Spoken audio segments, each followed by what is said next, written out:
Hi, I'm Pastor Mario Sims with Doulos Chapel, and we're going to do something a little bit different today. As you know, normally our shows are more religious themed, but today we're going to put the religious aspect in park, and we're going to address a very pressing aspect that impacts American warriors, both men and women, and their families. So without further ado, I'm going to introduce the two people that you see here with me. One is Lieutenant Colonel Kent Hardeman. And I tell you, my wife and I had a chance to sit with your wife and you at dinner a few years ago. And you told me he was on staff at West Point. And I was just really, really impressed with that. I mean, I was a corporal. I'm an E4, so I'm easy to be impressed. But I really am impressed, sir. And we have a Gold Star mom who she'll tell you what Gold Star means. Her name is Rohyans. And Ann and her family, I've become really involved with her. Husband's a first sergeant. I don't even know his name because I have first sergeant phobia. Just like if you notice, I always refer to her as Colonel Laudamen. Never, some guys say Kent, I'm like, I'm an E4, he's Colonel. He's always gonna be that way. And your husband is always gonna be a first sergeant. That's just how I was trained. We have Ann here. Ann has been so wonderful to veterans through our church. In fact, the pickup truck that I drive was donated by your husband, the 2003 Ford F-150. Ann has a story to tell, and the word story is too light because it indicates something that, like, a story. This is a painful true story that she endures, I'm sure, in the quiet moments of her day, every day. So all day, every day. The show, really, I want to do this before we forget, so I get this out. What we're doing is we have a memorial dinner planned Wednesday, October 16th, 2024, beginning at 6:30, and it goes to 8:30 p.m. at VFW Post 360. This is not a fundraiser, and it's an event to bring attention to the loss of an American warrior, and there'll be more details about that, and the impact on his family, because there are a lot of Americans who endure this in the dark. They're helpless. Families just suffer in silence because many families don't have the access you do of having a husband who is a first sergeant, and your mother-in-law, God bless her, every time I see her mother-in-law, she's always got a Marine jacket on. I believe it. Yeah, that kind of thing. You have a support system that most people don't have. Yeah. When we had initially planned this dinner, we had a first meeting last Thursday, I think. Yeah, at the Marine Corps League, and Ed Burris, of course, who's a member of Stop 22, and also is with Miller's Vets. Terry Finnegan was there, and Bill Lampos. And what they said to me, I'm glad they said, why don't you just let Stop 22 do this? And I thought, Terry and I don't know that well, but Ed Burris I know very well. And I know Ed because of the unit he served with, which is called the Walking Dead in Vietnam, 1-9, and every Marine knows 1-9. And I have the highest respect for Ed Burris. But so he said, why don't you let us take it over? In fact, you guys are going to pay for the dinner. You're sponsoring the actual meal preparation. Your husband paid for the rental of the hall, of course, and Stop 22 volunteered to pay for the spaghetti dinner that's being served on October 16th. If you can make it, folks, please. October 16th, beginning at 6:30. It's a great program that Stop 22 has planned. I mean, it is a great program. And, sir, you'll be proud. They're only going to mount two flags, the Army flag and the American flag. Yep, because it's Army. Your son was Army, yes. And we want to step back as Marines and give all attention to the branch of service that he served in. So it's only going to be Ed and the color guard's only going to bring in the Army flag and American flag and put that behind the head table. Colonel Laudamen is going to be the facilitator and host that night. He's going to run the program. So I've said everything I got to say. I'm going to turn it over to Colonel Laudamen now. And, sir, just... Mario, I see somebody has volunteered my speaking on setting the scene. Yes, yes. For the Bosnia conflict. So I was talking briefly with Ann before here to try to figure out the year, because I had the opportunity to serve in Operation Joint Endeavor which was 95, 96. That was before Chris was there, but I know a little bit about the land in terms of where he was at, what he was involved with, and so forth. So anyways, back to Stop 22. My name is Kent. You can call me Colonel, you can call me Doc, you can call me Coach. I don't care, just don't say, hey, you. And I said that all the time at the Robert Miller Veterans Center for Homeless Veterans. Stop 22 really got started in 2019. And it got started because there was a death by suicide. The Marine was Jason Rhodes. And Jason Rhodes was 30 years old. He had a 4-year-old son. He was working full-time. He had some kind of disability pay. We think PTSD played a role in terms of his dying by suicide. And notice I said dying by suicide. I didn't say committed suicide, because when you say committed suicide, now you bring religious connotations into it and legal connotations. I mean, it's really illegal to take your life. But anyways, Jason Rhodes. How did I know him? I went to the Marine Corps League every once in a while. In fact, I played euchre against him about a week before he died by suicide. And I would see him at the dog park across from what is now Oak Lawn, in that area, when I would go on runs. And I can tell you that, Christina and I were partners, and we got beat badly by Jason. But one Saturday morning, he was doing an excellent job at the Marine Corps League. Full-time job, getting new members in, activities, events, etc. I think I even remember running a 5K out there and carrying a flag that he was involved in somehow. But one Saturday morning, he didn't show up at the Marine Corps League. So a couple members, I think one was Moody, went looking for him. And they found that he had died by suicide, which shocked all of us. Yeah. And even Mario remembers reading it on Facebook or something like that. Right. That led to a group getting together at VFW 360 as the initial group, saying, this is such a tragedy, we don't want this to happen anymore. And at that time, actually, 22 Veterans a Day, started about 2010, 2014, was national in terms of its pitch and everything like that, okay? So we just picked up Stop 22 Michiana as the title. And the mission of Stop 22 is bridging the gap between veteran suicide and prevention. Now, I can tell you though, as I've looked at the data, PTSD many times is occurring in a concomitant kind of way with thoughts as far as suicide is concerned.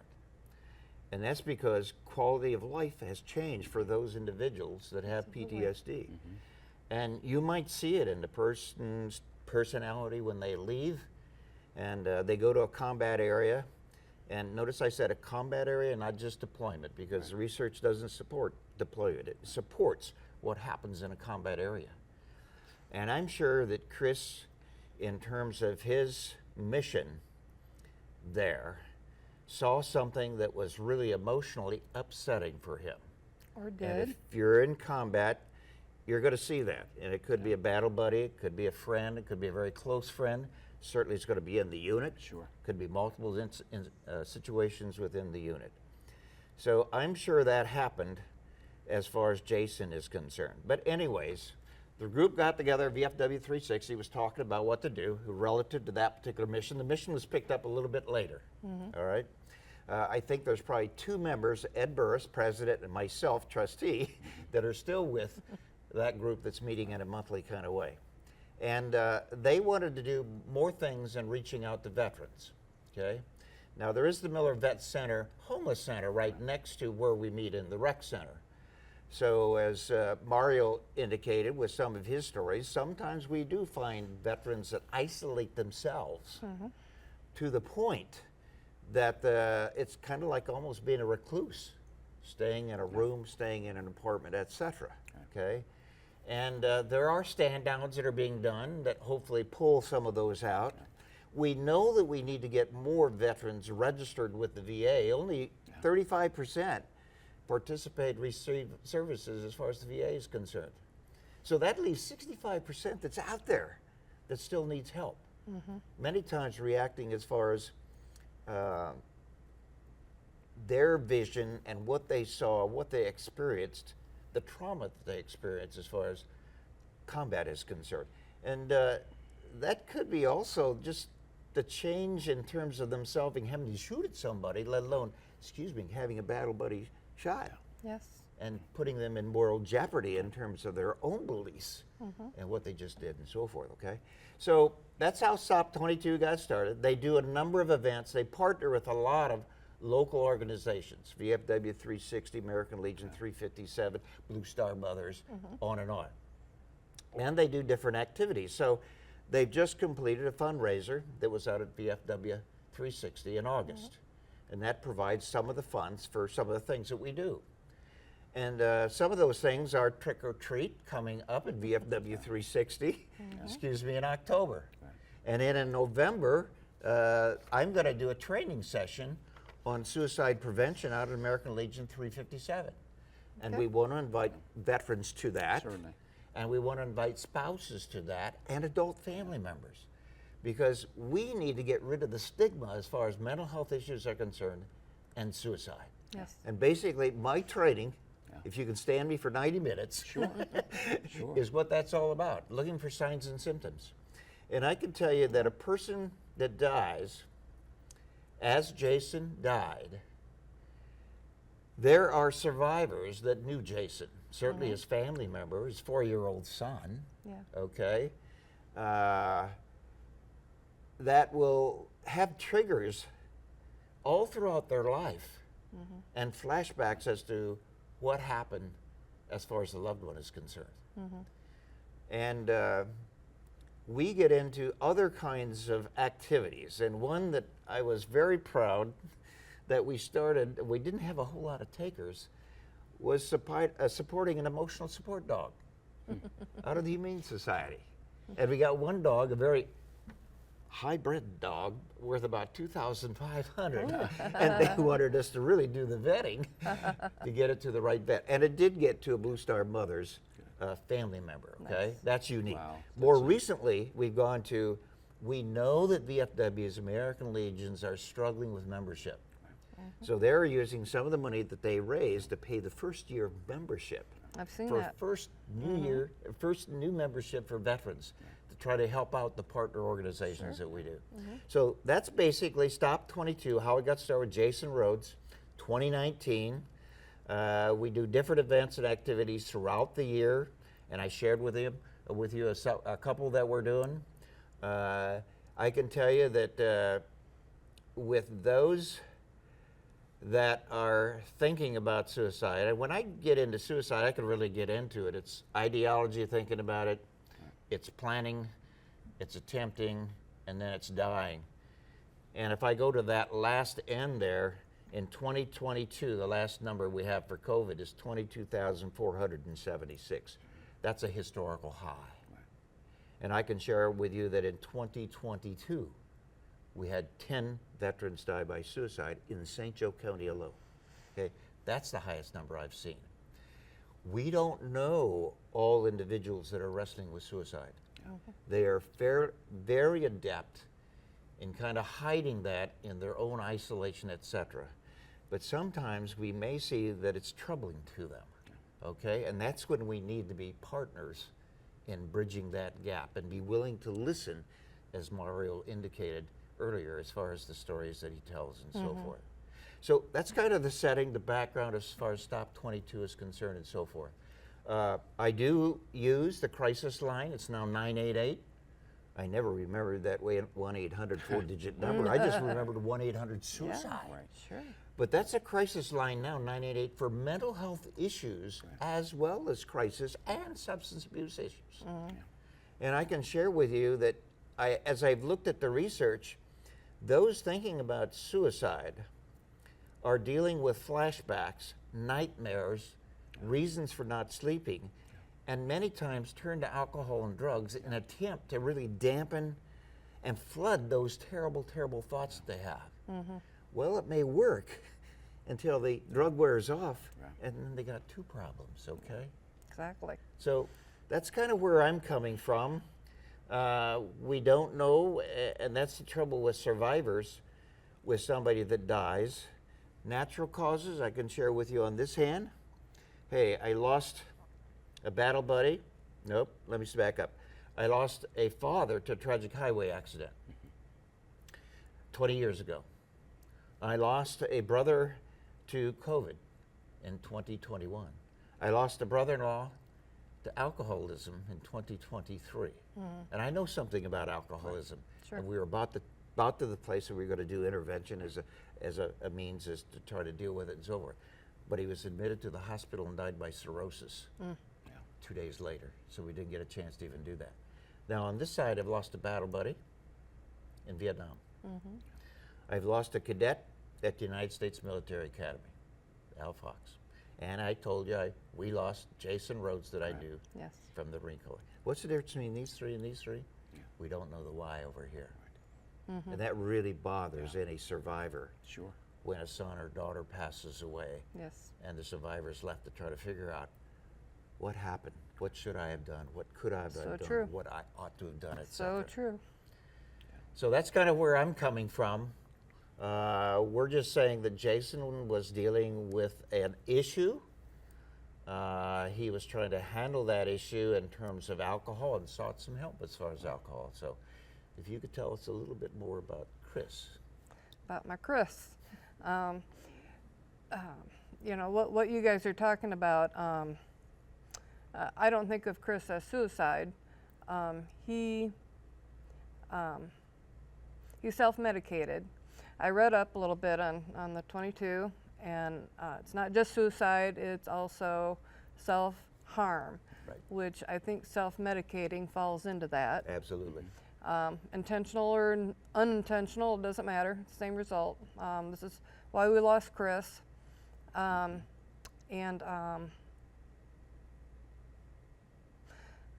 he, best guy you'd want to meet.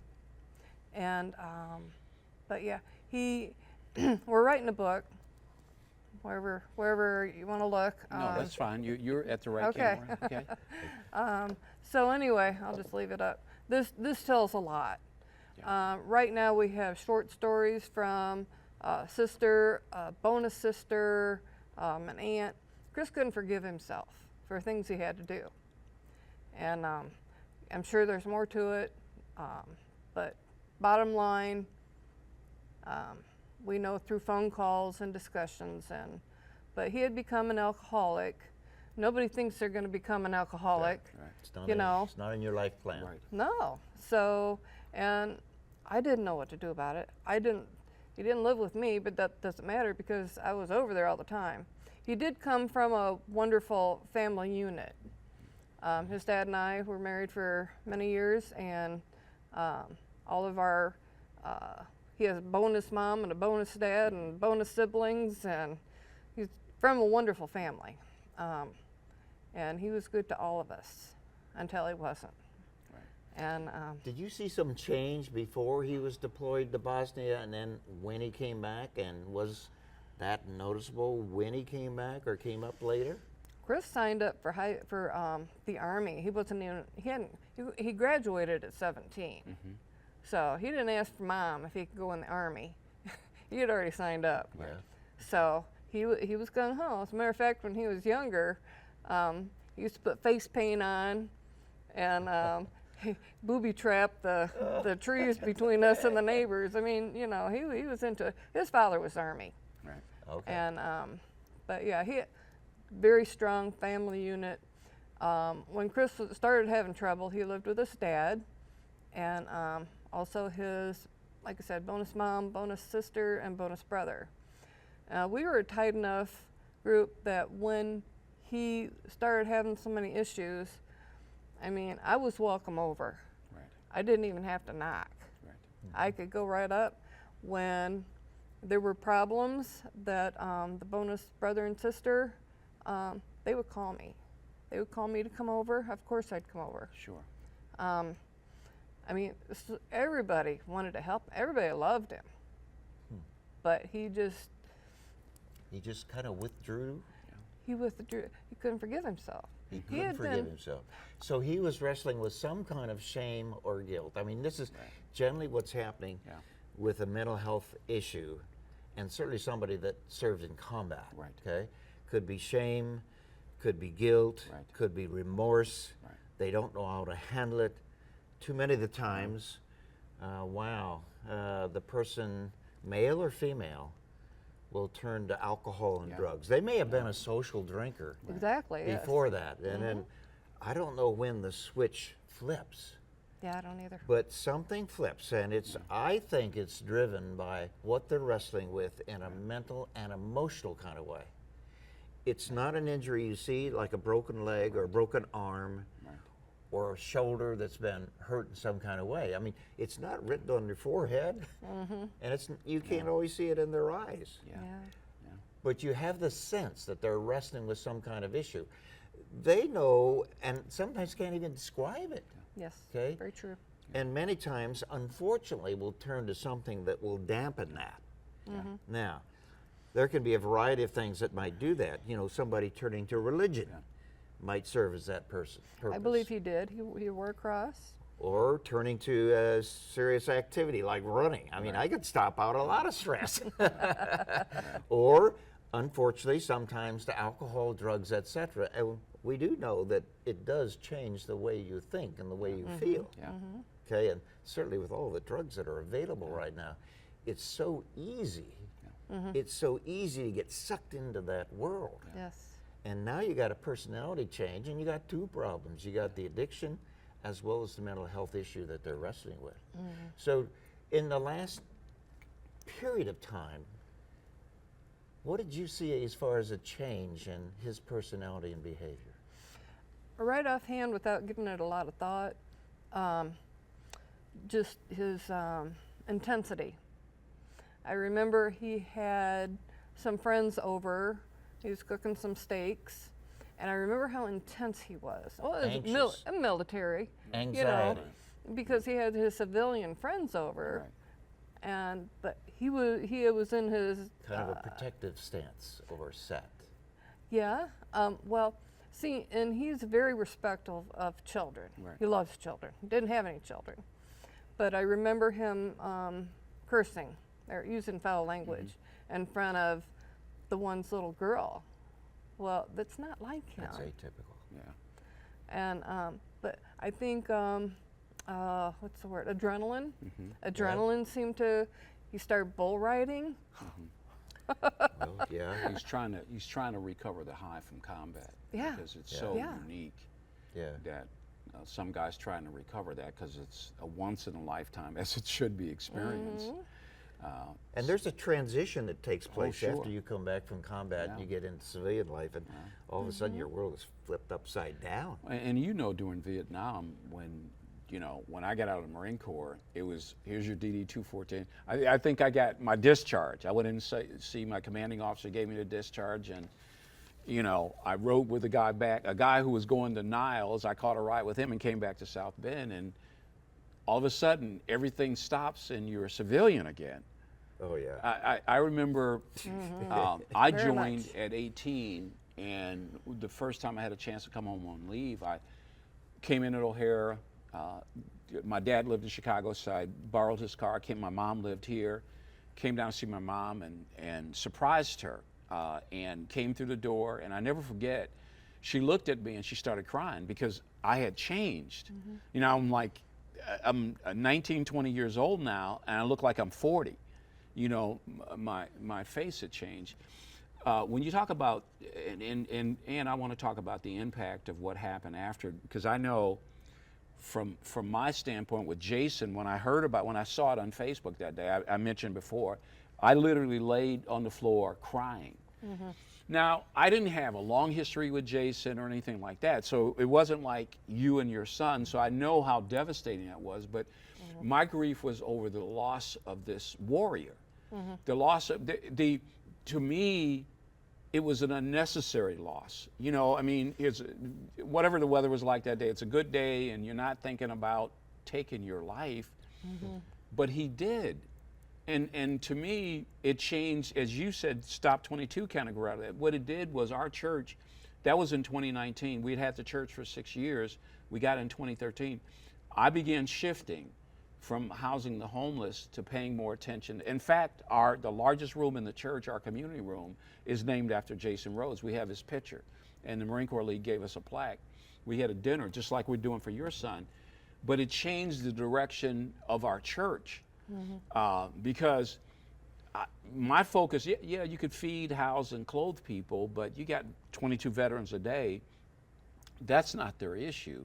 They're killing themselves, either intentionally through suicide or, because when you say Chris is 17, he wasn't drinking beer. I mean, here's the thing about being in the military. And the colonel knows, you have the O Club, you have the senior NCO club, you have the E Club, NCO club. Drinking is part of what we do, what we did then. I got introduced to drinking. Beer was then, 50 cents a pitcher or something like that. So it's how you bond, that kind of thing.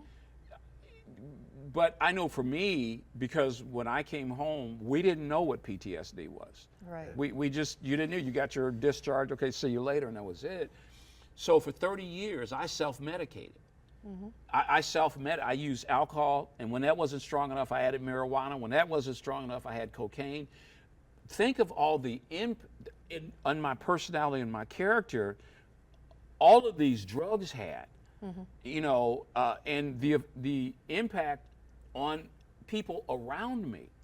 Now, I've been sober for 30 years, but suicide up to that time did come to my mind. Not because, it was just because I was trying to, as you said, Colonel, there were things going on in my mind I couldn't unsee, and I just wanted them dead. So I find this, because I do pastoral counseling, not on the scale you guys do. I got 2 or 3 guys. I got one guy in Vacaville who's a Gulf War veteran, the one I showed you who's in Plymouth, and there's another Marine in Goshen. 2 of them have tried to commit suicide. But in fact, all 3 did. And one had tried, and they had to revive him in a hospital. But what I see is 2 things: survivor's guilt. Shame, guilt, remorse. Yeah, why did I survive and my battle buddy didn't? Or the trauma of what they saw and trying to make sense of what they saw, which I tell guys, you can never unsee what you saw. Nope. You can never be the same you. I can't be that 18-year-old kid, and Chris can't be that 17-year-old. So it is. So that's why I love what Colonel, I love what you guys do, and I that's why I wanted to do this show, because I wanted them to hear what it is and the impact, and that there's something done about it. And also, of course, we're recognizing your sacrifice and your son's sacrifice with this dinner. But I wanted the Colonel here because he can bring in a level of expertise that I don't have. Okay, what I do more than anything else with these guys, I spend a lot of time, if they're in Vacaville, for example, I talk them down because I know their anxiety. They're triggers. The one Marine in Vacaville was staying, the VA had sent him to a family somewhere in Branson, Missouri, and the husband and the family would walk around the house wearing a .45 and a shoulder holster, which triggered the vet. He's seeing this weapon, and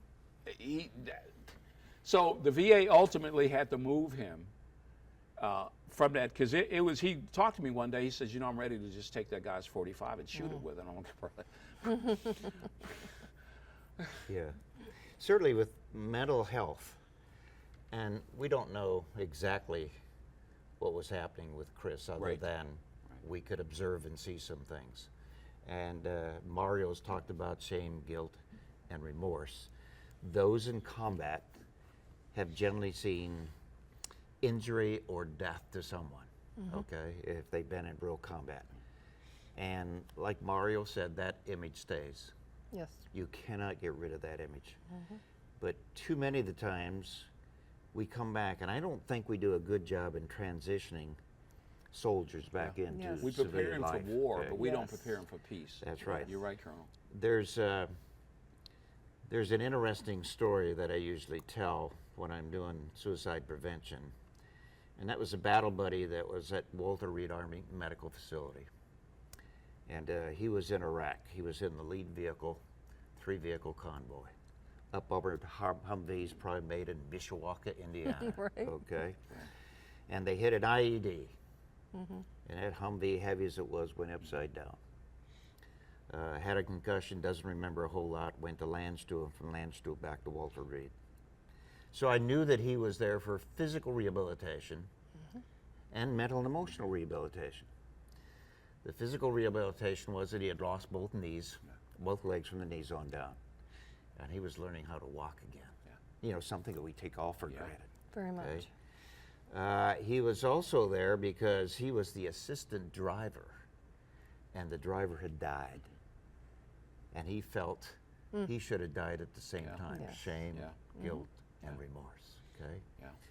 And I asked him at one point, had he ever thought about taking his own life?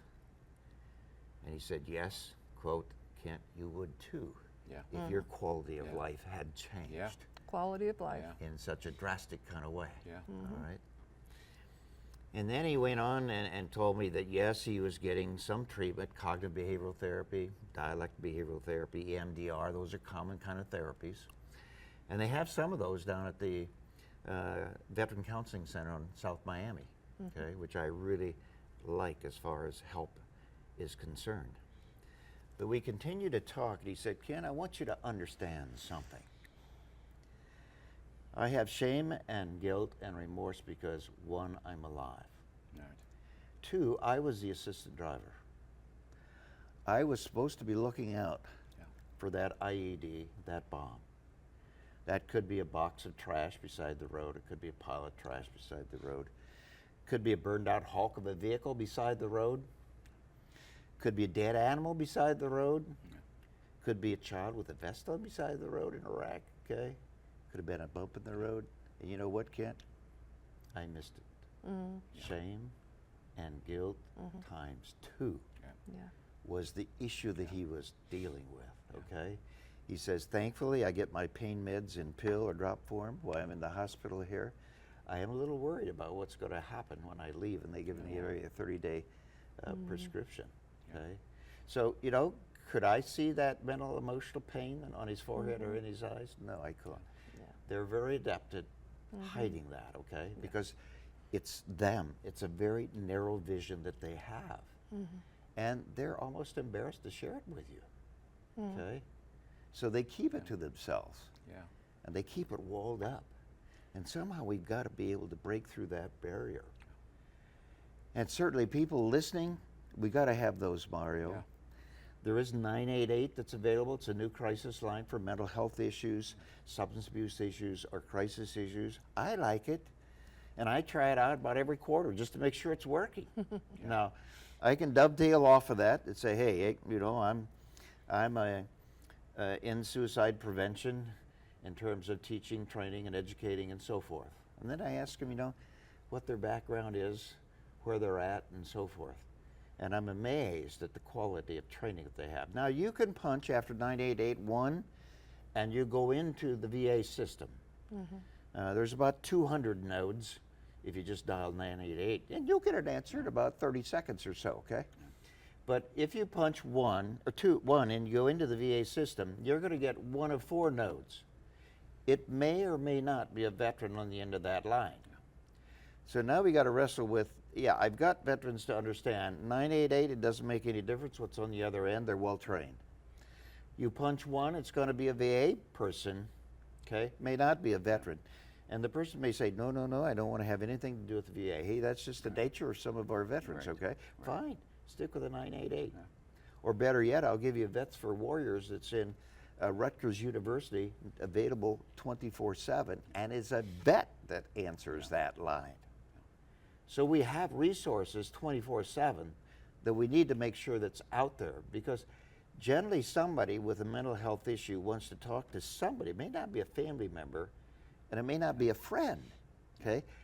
but they want to talk, and it may be 2 o'clock at night. It may be on a weekend, okay? When, excuse me, the emergency room is not open, our crisis center is not open, the walk-in services at Oaklawn is not available, okay? Yeah. So I tested out, and I would encourage anybody that knows somebody that's wrestling with the mental health issues to try it out. Role play. Hey, you're not taking time. You are taking a little bit of time. You can break it off at that time.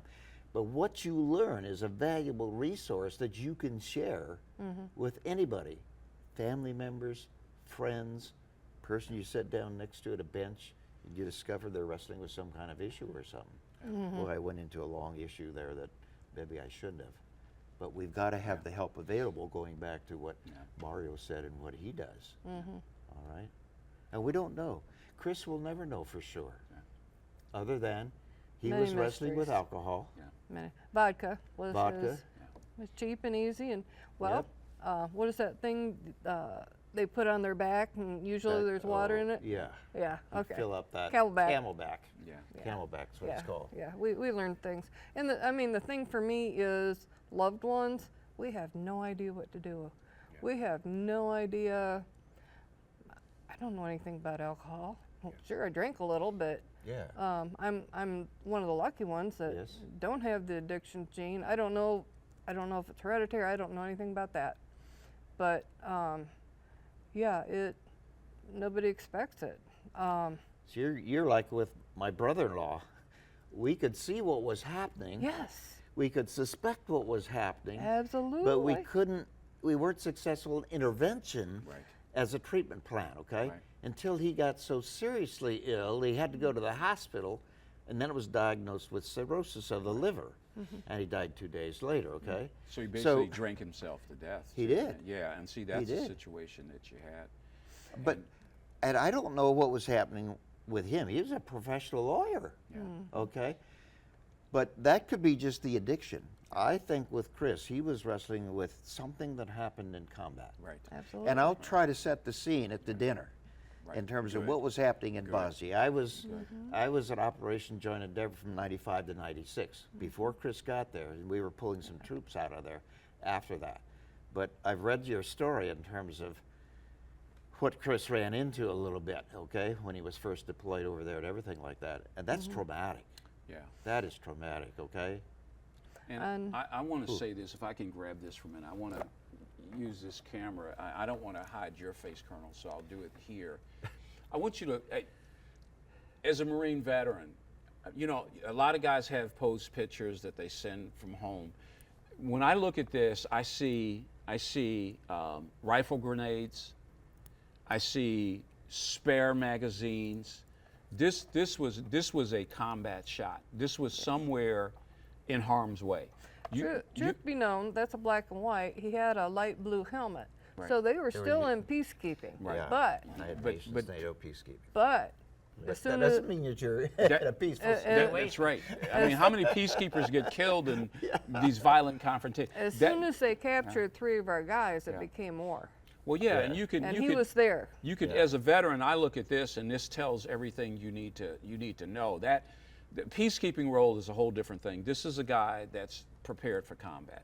You can put that back up. I just wanted to say But that. he And was that's a a- combat person in a peacekeeping mission that was a peaceful, well, was not a peaceful That situation. Exactly. failed. Exactly. And that's the nature Yes. of that particular area, okay? And Which adds Mara, another set I'll of never stress. understand Christian wars, but Right. there were different Right. groups that Yeah. were at each other's throats Yeah. over there, okay? Yeah. And Well, you're didn't right. make any difference who you were. Yeah. I mean, your comments didn't mean anything, okay? And our troops were just kind of put in the middle of middle. this. Yeah, which that's a whole thing. Our troops shouldn't be used for peacekeeping, but that's a whole different thing. Okay, because we saw what happened at the airport in Afghanistan, where they were attacked and 13. 13 were killed, and this is the same thing. I mean. It's one thing for you to have intent on enforcing peace, but you've got these 2 ethnic groups or motivated by religious hatred and animosity They don't care if you got a blue helmet on and it's United Nations duty. They don't care. You're just in the way. You're just in the way. So that's another thing, and I, that's why, folks, I really hope you could come to the dinner. Ann has a bunch of these made, and it's got Chris's name on them. Feel free to wear them. We did this in Vietnam. Remember, you had the bracelet with POWs, I think. Yeah. They were doing POWs. But she's going to have those, and she's also going to have some flyers or fans. Yes. I think you're going to hand out some fans. Again, it's not a fundraiser, so don't think you got to come out your pocket. Stop 22 is paying for the spaghetti dinner. First Sergeant Rohyans, her husband, is paid. There's nothing you have to pay for there. We want to stress that. What we want you to do is do two things: come and be informed. The colonel will be there, and he's going to go into more detail about the conflict in Bosnia. Ann will be there if you want to talk to Ann. If you don't do anything more than give Ann a hug, because, as I said with Jason, I didn't know Jason. He wasn't like, he was a Marine brother, but he wasn't, family. Yeah. And my reaction was to lay on my chest and cry. Yeah. So this is a mom. If my reaction was that strong, a mom. And if we can beat down the stigma as far as mental health is concerned, and understand, hopefully we can find more Chris's and more Jasons out there before they take their life or they die by some way. And I really think this is especially a parent and it needs to be recognized for those who come back from a combat situation. Now, Chris was in a peacekeeping situation, but it's really a combat situation. It turned into war. It did what? It did, okay. Actually, on April 1st, 1999, I can tell you the day. Yep. So he was walking on when- eggshells, okay? Right, You yeah. could see that by the uniform that he was wearing and everything. Like the blue helmet didn't take away from that, okay? No. That may have just added That's right. to Chris's particular situation and what They happened to took him. prisoners of war, and therefore you have a war. Yeah. So, and he actually, he was one of the three that went in to relieve the three that were captured. Right. That's how close he was. Yeah. And Did you get any letters back from him, talk with him while he was deployed? oh, I'm sure I do. Somewhere. Take a look at them, Yeah. okay? Now they may say something different than when you read them some time ago. I read them every few years. I have Okay. like 10 tubs of stuff that I have saved. Good for you. Yeah. Okay. And I just, we've got time. We got about 15 minutes left, so we have time here. I just want to say that as a veteran, I salute you. I want to say I can't imagine what you've gone through and what you're going through, but I can imagine as a veteran and as a pastor what this loss is, but as a mother who sees pictures like this around your house, and whatever memorabilia you have, this is your life now. You're a Gold Star mom. Yes. Gold Star mothers, do you have meetings? Do you have? They do. Okay. I don't travel well, so I Right, don't sure. go to them. Sure. Okay. But I'm in their groups, and I have a card. I support them, obviously. Right. But it's a good It's a support group. It's support. And you, I think it was you or somebody was a Gold Star mom that had invited me. I don't know if it was you, Ann, but invited me to a group of women who were supporting veterans. And I don't know if you've ever seen the picture. There's a picture where a guy has a 45 in his mouth and it says "Stop 22." I posted that, and one of these women reacted like, "You're just encouraging suicide," and I'm like, "No." I had a guy in Lake Station, a Marine Staff Sergeant, 6-7 years ago. I just happened to be on Facebook. I couldn't sleep. I get on Facebook. It's like 2 or 3 in the morning, and this guy messages me, and he says, "I'm about ready to put my 45 in my mouth." That's the message. You know, on Facebook, and Messenger comes up, and he says that. I don't even know him. He wasn't even a Facebook friend. And so I get on and I go, what's your phone number? And I get it and I go, where you at? And he goes, Lake Station, which, you know, Facebook friends could be anywhere, right? I didn't even know where Lake Station was. So I said, I'm coming to get you. You know, and I get up and get dressed, tell my wife I got to go. And she's like, what? You know, so I go to Lake Station and I get him. He stays in my church for like 2 months. But it's one of those things that the lady didn't, she thought, by posting this picture, this is my point, that with the guy with the 45, that it's a trigger. No, this is a reality. This is, for a lot of guys, and Jason, it wasn't in the middle of the night, it was during the day. You gotta, that's why what you guys do at Stop 22, and that's why this dinner is so important, so you can get a better understanding. It's not, well, it's 10 o'clock at night and I'm gonna kill myself. And when the woman said that she was angry, oh, you're just triggering. No, ma'am, this is I'm grabbing your shirt and saying realistically, this is what we deal with. This is what we deal with, okay? I had a cousin that came back from Vietnam, and in Chicago, he would sleep in door fronts. I mean, he didn't take baths. He would just, and he wasn't like, he would just, I remember I had a friend in Indianapolis, Eric was his name, and I said, Eric, ride with me. So he did, because no one in the family understood him like I understood him. So we get down to Indianapolis, and I go inside the apartment complex to visit my friend. He didn't want to come in. In fact, the people that I was visiting said, hey, do you have somebody in your car? Because I'm inside for like 45, and it's January in Indianapolis. It's got to be, you know, it's not 60 or 70. And you go, you have somebody in the car? I go, yeah, my cousin. Well, it's making people uncomfortable because he's just been sitting there for like 45 minutes, and he wouldn't come in. And so I end up, then from Chicago, it's 3 hours to go to Indianapolis, and I got to get back in the car and go back because he couldn't, he was broken. Yes, broken. He was broken. Very broken. He was broken, and people don't understand. They just get weird, but this is, I mean, these men and women were human beings. Chris didn't start drinking at 17 before he went in the Army, and didn't see, I'm sorry, go ahead, Ann. I was going to say, if I could add something. Sure. We have 10 minutes, so you got plenty of time. Go ahead. I'll slowly talk. That's all right, we got 10 minutes. Yeah. Take 10 minutes. Mario serves lunch in 10 minutes. Good, I'm hungry. Chris, kind of what happened with him, as he became an alcoholic, I will say that I had a very hard time finding, fortunately I found out that Battle Creek VA, I could actually, it was, a couple-hour drive, I could literally drive him there. Sometimes we argued on the way there. We sometimes had to turn on the child locks on the back seat, so he would not jump out. Yeah. Literally. Yeah. We were able to take. I don't know where else you could do this, but we were able to take him there.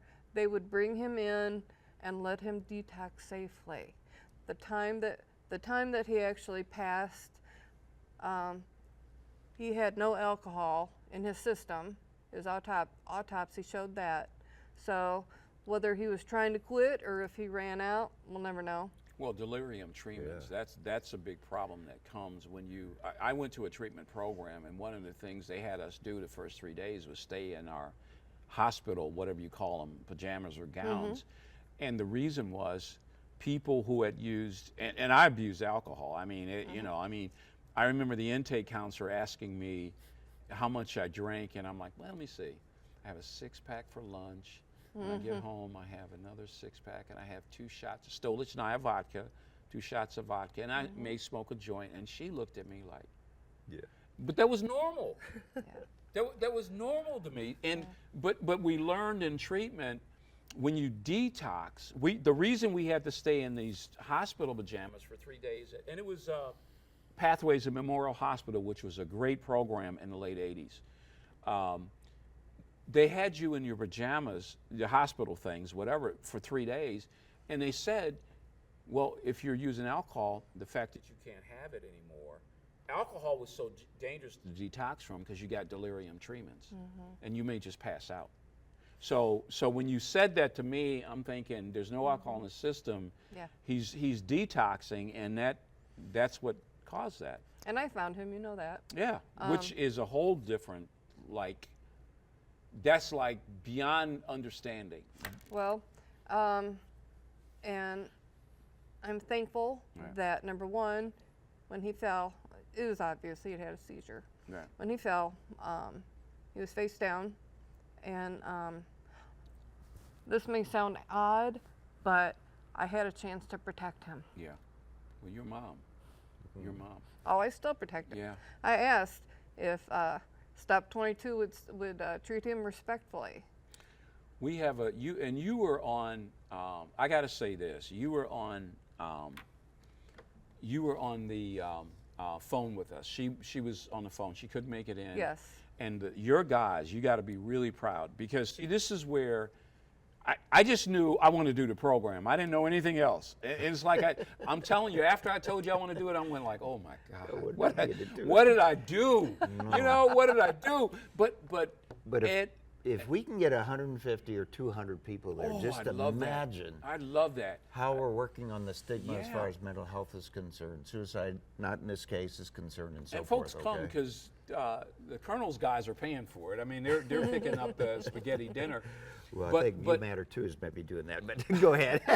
But I got to tell you this. I don't know if you heard the layout that Terry Finnegan and Ed Burris proposed. We agreed that it was the American flag, and it was going to go behind American flag and the Army flag behind the head table. You'll be at the head table with Ann or whoever else family, and then they're going to do. Ed's going to do the invocation. Then we're going to do not the Pledge of Allegiance, but you know, they're going to do the American flag. Yes, we're going to do that, and then they're going to have 22 seconds of silence. You guys we thought always about do. that. Well, we always do it. Yeah, but see, I don't know. I got this great idea, but I don't know what. And you know, you guys knew what to do, and then so Terry Finnegan said, what we want is a somber occasion. Yeah. And I And, thought, and I agree. And I agree. oh, I mean, that's what you're saying. And so after the 22 seconds, then you'll come on and you'll give a background of, you know, Bosnia and that kind Who of thing. volunteered me to do that? Oh, I'm not going to tell these guys. They're all NCOs, so I'm not going to tell the officer what they are, the CO. But yeah, we have 5 minutes. We're good. But I want to add one thing. Sure, go ahead. Go. Okay. It may have been you, or it could have been somebody else. Somebody made the comment about Chris being walking dead man. Walking. Yeah. What's the term? Walking Dead. Walking Dead. Because when he came home, it was just a matter of time. And Emotions being gone. It was a matter of time. Reactions being different. but at first it was a gut punch, and I'm that's sure it was. that's actually, I did ask somebody, you guys know him, and I said, well, they treat him with respect, because I had to know that. Right. Okay, well, since then, we have a group that I have some scout sons and some friends that are all within the book. So I have like a text group, and I mentioned it there, and one of the scout sons said to me, he said, I'm sorry, but that's what he was. See, as veterans, that's why He explained what it meant. Well, that's why guys with PTSD don't talk to civilians, because They're embarrassed. Yeah, They're I mean, suffering shame and guilt and remorse. Exactly. So So And burden. we among they don't want us, to be a burden. among Don't wanna be us, a we burden. can say it. Yes. But that's the brutal truth. Yes. That there was a time when he came home, the sand was flowing, and it was just a matter. Unless Unless we- you turn it back folks- over. folks, unless what we just said, there are other Walking Dead men and women out there. No offense, and this program is going to But I treat get your it. son. This program, And that's what it needs. what Stop 22 came with, what they came up with is a program that is somber. Oh, and as you know, after the dinner, right after the 22 seconds of silence dinner, and then you'll, you know, go into a program, and at the end of the program, they're going to do 21 gun salute, and the last thing they're going to do is taps. Taps is powerful. Powerful. That's the last thing anybody will hear. Well, if you want me to talk, you're going to have to do it before that. Well, it's up Yeah, to you you. will. It's up to you. Because the closing Before is all that 21 happens. and Well, taps. yeah, Taps but should be the closing. But you want event. your son. See, we are veterans Yes, honoring a brother. absolutely. Okay, this is in the hands of men and women who have worn uniform, Yes. worn the uniforms of our country. We honor that. That's why we're so respectful, whether it's moving a casket. If you've seen us at funerals, I had some guy ask, we did a funeral for Elaine's dad, who was a Marine Corps Okay, veteran. okay.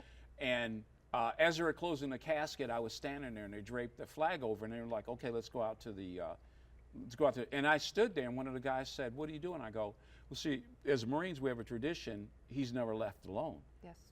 So I'm going to go out, you know, to the car with him as they take his casket. Okay, we have an honor, and the colonel can tell you that we laugh and joke, and all the branches of service tease each other and all that kind of stuff. Oh, I but know. we're family, so we're not going to let anybody else do that.